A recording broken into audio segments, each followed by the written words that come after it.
কুষ্টিয়ার দৌলতপুরে রিফায়েতপুর ইউনিয়ন ছাত্রদলের আয়োজনে দেশনেত্রী বেগম খালেদা জিয়ার রোগ মুক্তি কামনায় দোয়া মাহফিল ও আলোচনা সভা অনুষ্ঠিত হয়েছে। শুক্রবার বিকেল ৫টার সময় রিফায়েতপুর ইউনিয়ন ছাত্রদলের অফিস চত্বরে রিফায়েতপুর ইউনিয়ন ছাত্রদলের আয়োজনে ছাত্রদল নেতা আজিম আহমেদের সার্বিক ব্যবস্থাপনায় দোয়া মাহফিল ও আলোচনা সভা অনুষ্ঠিত হয়। উক্ত অনুষ্ঠানে প্রধান অতিথি হিসেবে উপস্থিত ছিলেন উপজেলা বিএনপির সদস্য সচিব শহীদ সরকার মঙ্গল। আরও উপস্থিত ছিলেন ছাত্রদল নেতা শান্ত আলী, আব্দুল্লাল নোমান, শান্ত আহমেদ, মোস্তাফিজুর রহমান বাঁধন, আব্দুল আলিম।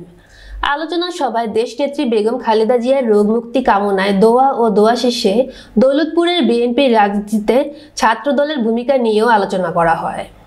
ছিল না সেসব দিনে যারা ছাত্রদলের যুব দলের সেসবগুলো যারা প্রোগ্রাম করেছে ত্যাগী নেত্রী তারা মূল্যায়ন পাচ্ছেন। এখন আমি চাই সেসব নেতাকর্মীকে খুঁজে বের করে তাদের মূল্যায়ন করা হোক। সংগ্রামী সাথী বন্ধুগণ, আর আমি একটা হয়েছে একত্রে, সেই সময় কিন্তু দৌলতপুরে বিএনপির নাম করে কোনো দালালি চলতো না। সেই সময় দালালি করতো একনিষ্ঠ আওয়ামী লীগ। এখন কিন্তু বিএনপির নাম ধরে দালালি হচ্ছে, চাঁদাবাজি হচ্ছে, সন্ত্রাসী হচ্ছে।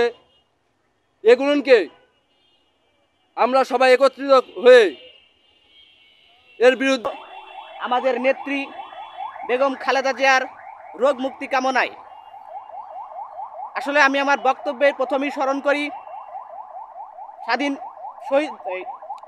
করি আমাদের শহীদ president major general Ziaur Rahman, যিনি স্বনির্ভর রাষ্ট্রের রূপকার।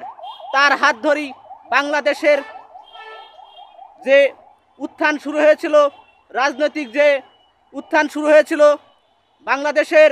তিনি খুবই অসুস্থ, তার বয়স ৮০ বছর।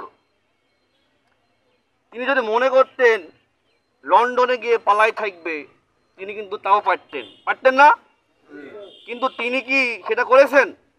তিনি কিন্তু এই যে একটা বিএনপি সংগঠন আছে, এই যে একটা সংখ্যাগরিষ্ঠ সংগঠন, এখন বাংলাদেশে এককভাবে বিএনপি একটি সংখ্যাগরিষ্ঠ সংগঠন, এর আশেপাশে কেউ নাই নাকি? আচ্ছা, এখন বিএনপির চেয়ারপারসন বেগম খালেদা জিয়া ঢোকে, আর আমরা আমাদের নবীন বরণ আর ফাইনাল ইয়ারের বাড়াবে, শহীদুল ভাইরা বাড়াবে এমপিরা। আমার সাবজেক্ট ছিল জুলজি, প্রাণীবিদ্যা। তাহলে বাবা, তোমরা এমএ পাস, আমিও এমএ পাস, আমি আর তোমাদেরকে কি কথা বলবো? তো তোমরাও ছাত্র, আমিও বিএনপি করি, কি কথা বলবো? জিয়াউর রহমানের কথা তোমরা জানো, বিএনপিকে শক্তিশালী করতে হবে তাও জানো, বিএনপির কারা ভালো কারা খারাপ তাও তোমরা জানো, বিএনপির কে কোথায় লিডার কার কিন্তু সব জানো।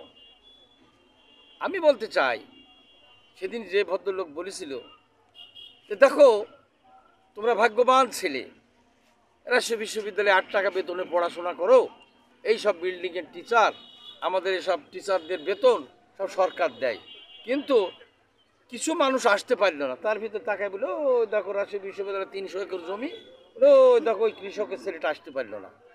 তোমরা যখন শিক্ষা দীক্ষা শেষ করি